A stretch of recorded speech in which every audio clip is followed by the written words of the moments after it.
Hello everyone, hope you're doing well. Since the Battle Pass first sample is coming to an end, basically it finishes on the 23rd of July, we're probably pretty close to some new news about the next season of the Battle Pass. So what I thought I'd do is make a video basically about ideas that I would like to see in some of the future Battle Passes. The Battle Pass has been around for a long time in War Thunder nowadays, and to be honest, it's been getting worse. I mean, there's not really much else to say. This last one was a little bit better, but only because the vehicle quality was higher. Everything else about it still kind of sucks. There's a bunch of issues with it in terms of what you can get out of the Warbond shop, and also at the same time a few other features that I feel like need improving. So in this video, we'll go through some of the ideas that I have when it comes to improving the Battle Pass, and also at the same time, if you have any ideas that you can think of to improve the Battle Pass, let's get them in the comments, so hopefully I can pass them on.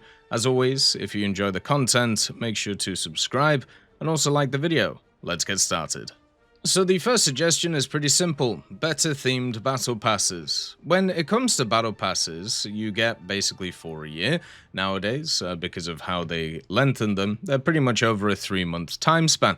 This would be 4 opportunities a year that Gaijin would have to create some kind of themed battle pass. When I look at a bunch of other games, they do collaborations. For example, World of Tanks is doing a Duke Nukem battle pass, but I don't think Gaijin needs to go that heavy on it. They don't need to do another brand. They could just do like a historical event to base it around, or even just a movie, or even just a set of music, or something like this. One of the things that I've kind of been thinking about more recently is the idea of how to incorporate other areas of media into War Thunder itself. One of the most important parts of gaming more recently has been collaboration. If you have a look at the expansion of Fortnite, expansion of Disney products, or even just expansion of many other products in the gaming sphere, one of the things that's helped them quite a lot is basically adding themes from each other and cross-pollinating their communities. There's no reason why War Thunder couldn't do this. Imagine having themed battle passes based around iconic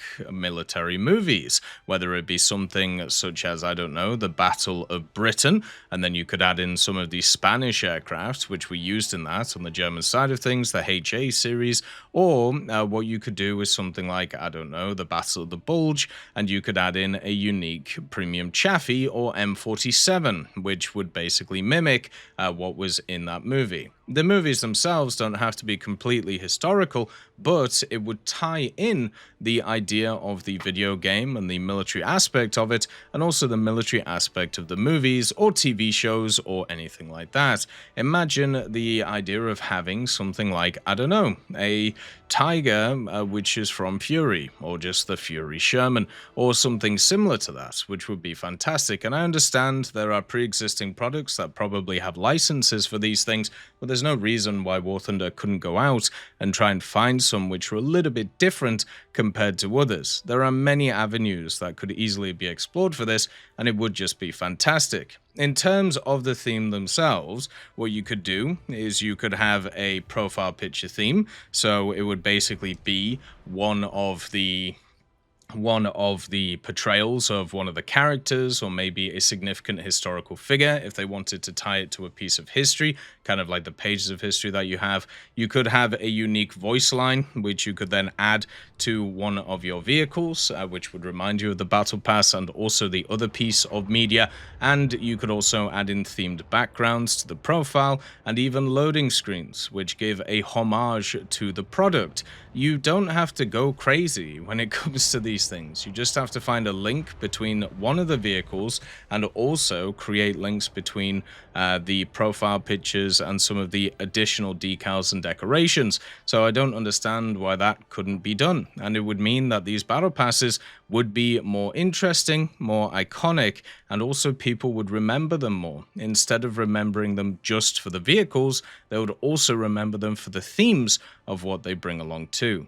Another idea is also boosters based on nations. So you may have noticed in the Battle Pass, what Gaijin will do is they'll give you some universal backups, which are basically based on the nation that you have ground out, or sorry, the vehicle that you have ground out in the Battle Pass themselves. So if you have done a bunch of the Battle Passes, you can check your universal backups, and you'll have like 10 universal backups for like blue water British vehicles, also stuff like universal backups for coastal vessels Japan, and also universal backups for aircraft for France. These are all from the Battle Pass because they're trying to incentivize you to play those nations' vehicles that you get from the Battle Pass. What they could also do is add in boosters based on this as well. So why not have a nation-specific booster? If the main prize is, let's say, a German tank or German ground vehicle, why not give a specific booster, which is 10 battles with Germany,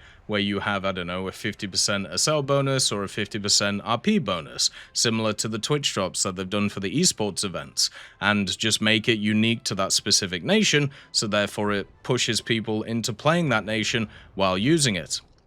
For some reason, when it comes to boosters, all you have is the universal ones. There is none which are nation-specific or even vehicle-specific. And I feel like, especially with the Battle Pass, this would be a great area to try and explore this idea, to try and incentivize people using these vehicles. Because a lot of the vehicles are generally like either slightly better or slightly worse than their standard tech tree counterparts. So why not just give them a little bit more of an incentive to give them a go? And I think generally that would be an idea. Of course, returning premiums is always better. You know, the Warbond shop itself has evolved many times over the years, but at the same time, it hasn't really changed in terms of the vehicles that are on offer in it. This time, in the last Battle Pass, it was actually quite good. We got 3 rank 3 vehicles and 3 rank 2 vehicles, which is awesome.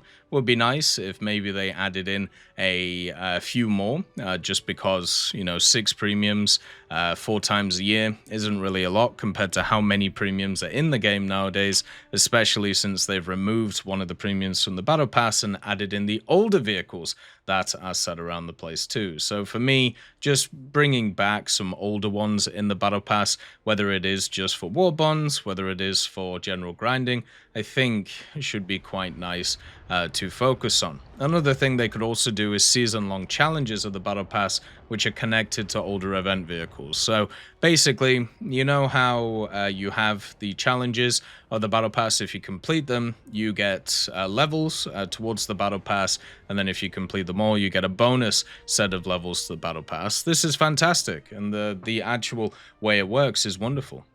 It's great that the Battle Pass works like this. What they should also do is just have a bunch of challenges, whether it be 10, 20, or 30 of them, and they'll all be longer challenges, so they'll take more effort, more time, but they'll only be around for the Battle Pass. And once you buy the Battle Pass, it unlocks all of these challenges, and if you complete all of these challenges, you get an old event vehicle, whether it's an old Battle Pass vehicle, whether it's an old just standard event vehicle like a World War II Chronicles event vehicle, or maybe a World War Mode event vehicle, and you get to keep it. And I feel like that, just as an idea, would be really, really cool to have, because once again, it's another thing that incentivizes people to play the game, which is the whole point of the Battle Pass. And then also, it means that you have something to focus on, which, as we've talked about in War Thunder, one of the key ways of kind of forgetting about the grind is focusing on other areas of it, so you don't have to worry about the grind itself. And this would be a great way of doing it. Another thing is also stop rotating the Warbond shop. With only 4 Warbond shops a year basically nowadays. Remember, before we used to get 12, so you'd get a Warbond shop change every month. This was before the Battle Pass existed, sorry. But one of the problems at the moment with the way that the Warbond shop works is there are certain areas such as camouflages, right? So if you want to get a piece of a camouflage, you basically have 2 options a year to be able to get a piece of camouflage, where they could easily just make it so you don't rotate out that box for the decoration box, you just have both of them in there.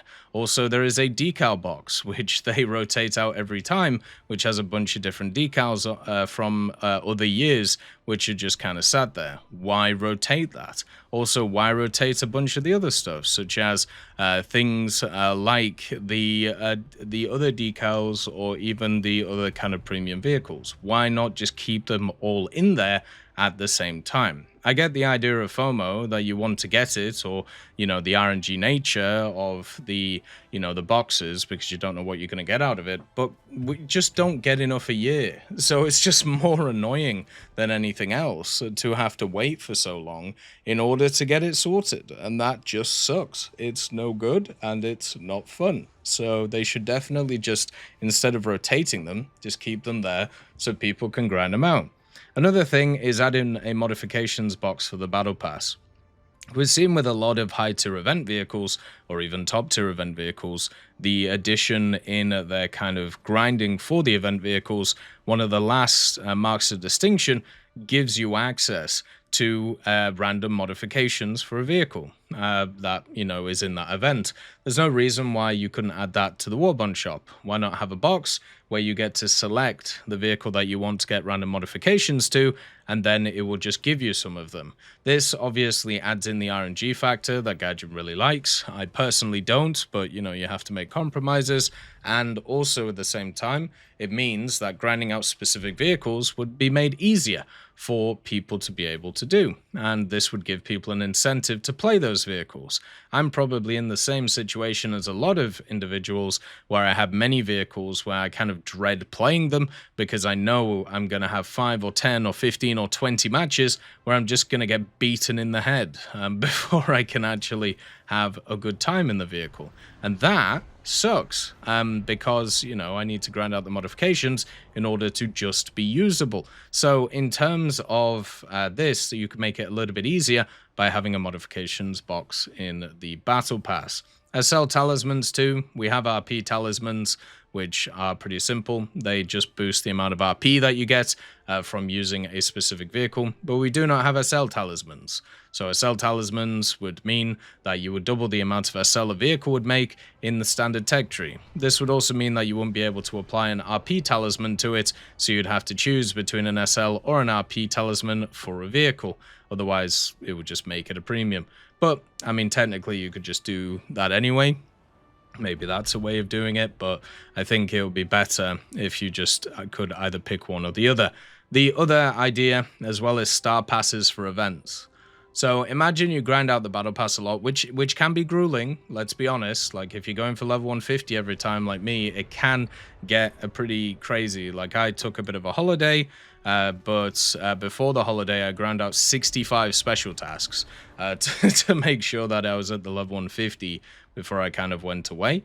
And basically what you could do is offer something like that. Bereave? It's one of those words. Basically, the ability to skip a star on a mark of distinction from the battle pass. So you could get a token from the battle pass, and let's say you have one of these events that's going on in War Thunder. So the next one, let's say it's going to be a naval one, right? So let's say there's 8 marks of distinction. Imagine if in the battle pass you could grind out a challenge or grind out something in the Warbond shop where it gives you a free pass to be able to skip one of those marks. So if you are busy at one of the times where it's available, or if, to be honest, you just don't want to do it, but you also don't have the G to pay for it, then maybe they could add in a way of being able to grind it out without having to pay for it. That would be kind of cool, and also so the cross-pollination across the systems in War Thunder itself. The other little thing as well, as I kind of mentioned previously, would be unique voice lines, adding some uniqueness to each of them, but then they'd have to add in a whole system to be able to chop and change different voice lines. I think they should, but maybe that's something that's coming down the way, which would be pretty fun.